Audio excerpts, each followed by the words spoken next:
நடந்துதான் நிகழ்ந்து கொண்டிருக்கின்றன. அதாவது மனிதன் விடும் மிக முக்கியமான பிழை என்னவென்றால், எல்லாவற்றையும் தன்னுடைய ஆதிக்கத்துக்குள் கொண்டு வர நினைப்பதுதான் அவன் விடும் முக்கியமான பிழை. ஆனால் உண்மையில் நாம் எதையுமே நம்முடைய ஆதிக்கத்துக்குள் கொண்டு வருவது என்பது முடியாத காரியமாகும். எல்லா நிகழ்வுகளுமே, எல்லா வித செயற்பாடுகளுமே எம்மை கடந்த ஏதோ ஒரு சக்தியால் தான் நிகழ்த்தப்பட்டு கொண்டிருக்கின்றன. நம்முடைய மனம் கூட ஒரு பூரணமான கொண்ட்ரோலில் இருக்காது. ஒரு குறிப்பிட்ட சில நிமிடங்கள் தியானத்தில் அதை கொண்ட்ரோல் பண்ணினாலும் ஏனே அதை கடந்த நிமிடங்களில் அது தன்னுடைய பாட்டில் தான் நீங்கிக் கொண்டிருக்கின்றன. ஆகவே மனமும் நம்முடைய கொண்ட்ரோலில் இல்லை, உடம்பும் நம்முடைய கொண்ட்ரோலில் இல்லை, புத்தியும் நம்முடைய கொண்ட்ரோலில் இல்லை. எல்லாமே ஏதோ ஒன்று எம்மை கடந்த ஏதோ ஒன்றினால்தான் இயக்கப்பட்டு கொண்டிருப்பதை எம்மால் புரிந்து கொள்ள முடிகிறது. எம்மை கடந்த ஏதோ ஒரு சக்தியினால்தான் இவையெல்லாம் இயக்கப்பட்டு கொண்டிருக்கின்றன என்பதை புரிந்து கொள்ள முடிகிறது. ஆகவே மனிதன் விடும் பிழை என்னவென்றால், எல்லாவற்றையும் தன்னுடைய ஆதிக்கத்துக்குள்ளேயே கொண்டு வர நினைக்கிறான். எல்லாவற்றையும் தன்னுடைய ஆதிக்கத்துக்குள்ளேயே கொண்டு வர நினைக்கிறான். அதுதான் பிழை. அவன் உணர வேண்டும், இந்த பிரபஞ்சத்தை படைத்த ஏதோ ஒரு சக்தி இருக்கிறது. அதை கடவுள் என்றும் அழைக்கலாம், இல்லாவிட்டால் பிரபஞ்ச சக்தி என்றும் அழைக்கலாம், இல்லாவிட்டால் எக்ஸிஸ்டன்ஸ் என்றும் அழைக்கலாம். ஆனால் அந்த சக்தியிடம் நாம் சரணடைய வேண்டும். அந்த பிரபஞ்ச சக்தியிடம் நாம் நம்மை சரணடைய வேண்டும். அவ்வாறு சரணடையும் போது மட்டுமே எம்மால் ஆனந்தத்தை உணர முடியும், எம்மால் அமைதியை உணர முடியும்.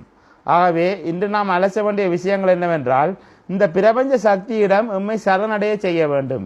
எம்முடைய ஈகோவை, நான் என்ற அகந்தையை இந்த பிரபஞ்சத்திடம் சரணடைய செய்ய வேண்டும். இந்த பிரபஞ்சத்திடம் சரணடைய செய்ய வேண்டும், சரண்ட பண்ண செய்ய வேண்டும். அவ்வாறு இந்த பிரபஞ்சத்திடம் சரணடைய செய்யும் போது மட்டுமே எம்மால் பூரணமாக ஆனந்தத்தை அனுபவிக்க முடியும். அதேபோல் இன்னொரு விடயத்தையும் அலசுகிறோம். உண்மையில் நாம் யார்? எமது அகக்குரல் அடைய விரும்புவது என்ன?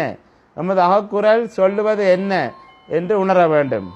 உண்மையில் நாம் பல்வேறு கருத்துக்களை வெளி ஊடகங்களிலிருந்தும் ஏனைய பிறரிடமிருந்துமே சேகரித்து வைத்துள்ளோம். அந்த கருத்துக்கள் எல்லாவற்றையும் நாம் உதறிவிட்டு நம்முடைய சொந்த கருத்து எது என்று அறிய முற்பட வேண்டும். நம்முடைய சொந்த கருத்து எது? நம்முடைய சொந்த உணர்வு, நம்முடைய சொந்த உள்ளுணர்வு என்னத்தை சொல்ல வருகிறது என்று உணர வேண்டும். நம்முடைய சொந்த உள்ளுணர்வு உண்மையில் என்னத்தை நமக்கு கூற வருகிறது என்று கண்டுபிடிக்க வேண்டும். அந்த உள்ளுணர்வுடன் நாம் தொடர்பை ஏற்படுத்தி கொண்டு விட்டால் எல்லாமே மீண்டும் நமக்கு சமாதி நிலையாகி அந்த ஆனந்தத்தை தந்துவிடும். வாழ்க்கையில் வெற்றி அடைய வேண்டும் என்று இலட்சியங்கள் வேண்டாம். இலட்சியங்கள் எல்லாம் உங்களை எங்கேயோ கொண்டு செல்வதென்று கனவை தந்துவிட்டு அவை எங்குமே கொண்டு செல்லாது. ஆனால் உண்மையில் வாழ்க்கையின் லட்சியம் நாம் யார் என்பதை உணர வேண்டும். நம்முடைய சொந்த குரல் என்னத்தை கூறுகிறது, நம்முடைய சொந்த உண்மையான குரல் என்னத்தை எமக்கு அடைய சொல்லுகிறது என்று அறிய வேண்டும். உண்மையில் நம்முடைய ஆழ்மனம்